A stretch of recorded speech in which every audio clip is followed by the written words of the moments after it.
અરે પ્રિયાંશી શું કરી રહી છે? ચાલ એને પૂછીએ.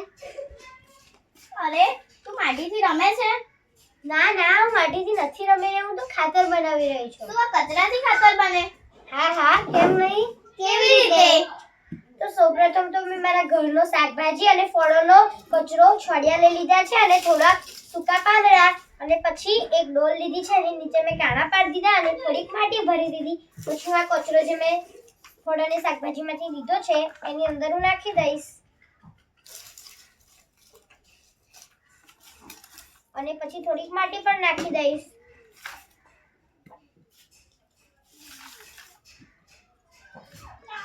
અને પછી થોડો પાણીનો છંટકાવ કરી દઈશ અને પછી આવી રીતે લેર પર લેર બનાવતી જઈશ અને આખી ડોલને ફૂલ કરી દઈશ. પછી એની પર કંઈક ઢાંકી દઈશ અને એક જગ્યાએ મૂકી દઈશ 15 દિવસ સુધી. પછી આપણું સરસ દેશી ખાતર બનીને તૈયાર. શું ત્યાં ફૂલ છોડમાં પણ આ જ ખાતર નાખ્યું છે? હા હા, મેં ફૂલ છોડમાં પણ આ જ ખાતર નાખ્યું છે. જો કેવા સરસ ખીલી ઉઠ્યા છે. આનો ફાયદો શું?